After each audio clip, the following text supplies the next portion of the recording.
Harp Harmonics. And I heard a friend do that on stage one night, and I just had to learn it. And you know, I've heard Lenny Brew do it, and of course Tommy Emmanuel's a master at it. Now I'm certainly no master by any stretch of the imagination, but I just thought I would share a couple of the techniques that I've learned, and hopefully it'll help you. It's kind of nice to have in your arsenal, especially for like song endings and things like that. Just a nice embellishment.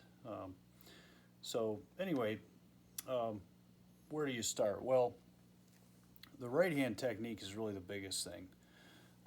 So, you know, I use a flat pick. You can use a thumb pick. It might be easier for you, but I've just always used a flat pick.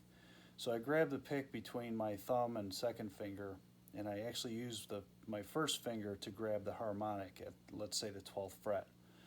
And then you use your little finger to pluck the open note. And so that looks something like this. And we'll just open, no hands on the board.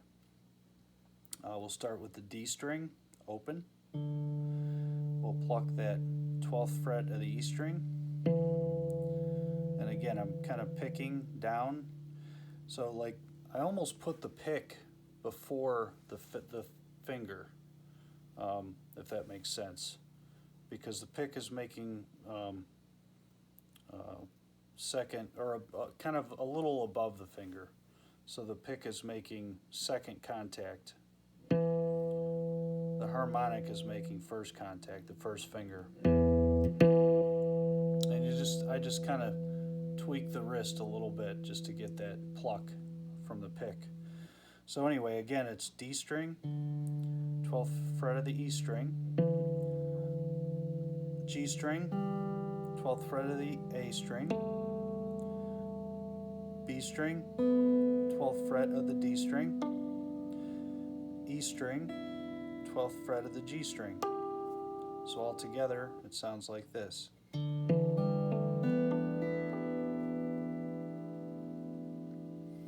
Okay, so that's the first part, is, you know, just kind of getting the technique down, especially on the right hand. Then once you get that, then it becomes, you know, well, how do I know where to do it, or what key I'm in? So that part is, so this right here is open, but it's in the key of G. And the reason why it's in the key of G is because of the G triad, which is like an A shape, which is the D, the G, and the B.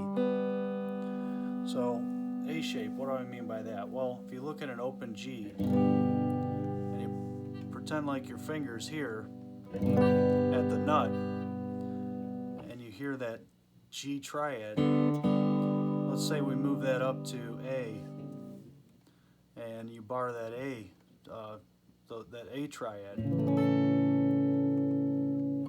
It's basically the same concept as a capo, right?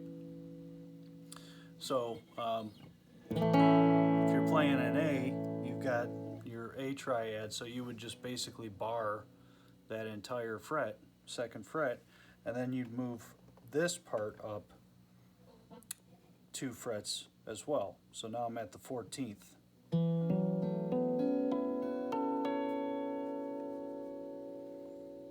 Okay, so, but it's kind of fun, like especially maybe on a country ballad or something, song ending.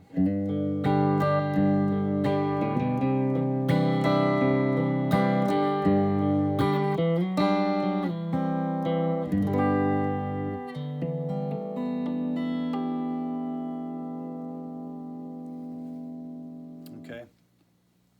Now, there's other things you can do as well, which are Hammerons and Pulloffs, which is kind of neat.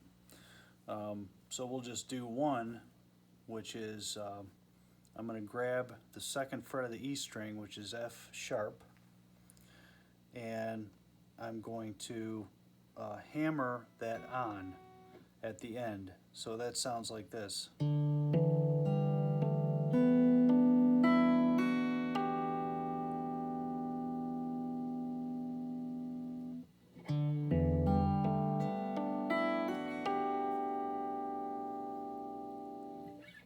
And then you can do pull-offs as well, which in this case I'll do a harmonic first at the G string. I'll pluck that F sharp and pull it off to an E. Then I'm going to do the 12th fret of the D string harmonic, grab the C note, which is the first fret, and pull that off to the B. So that sounds like this. Excuse me.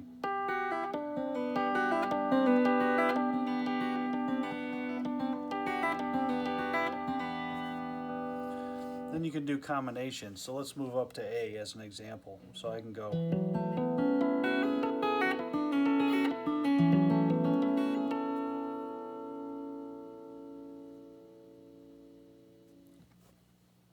Okay. So I like to use that on song endings as well. Let's say like Sleepwalk as an example.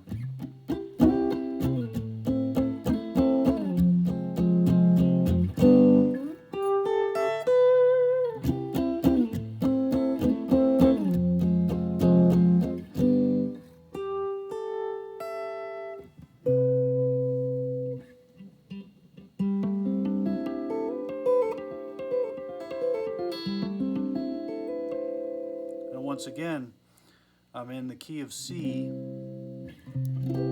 so I'm using that A shape as my guide, and I know I need to bar the entire 5th fret to grab that C triad.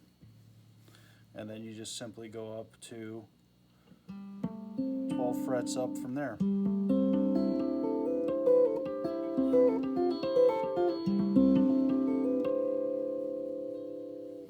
And then the last thing, and this took me a while to learn, and I still have a ton to learn, but is following chord shapes. So let's take that E minor minor 9 as an example.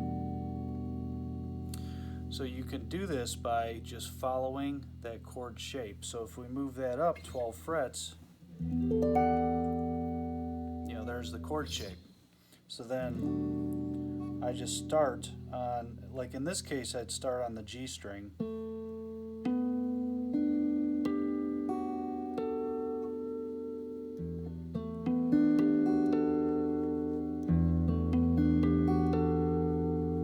And I would encourage you to trial and error on chords, because it's not always off of the A-shaped triad position. Obviously in this case I'm playing in an E minor position, but I'm following the chord shape, which may require you to start on a pluck or a harmonic, depending on where the chord is. And sometimes I'll follow it down the rest of the chord shape.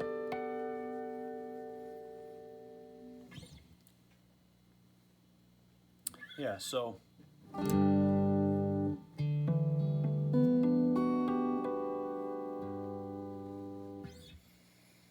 anyway, yeah, a couple of techniques. Hopefully it'll help you get started. All right, thanks.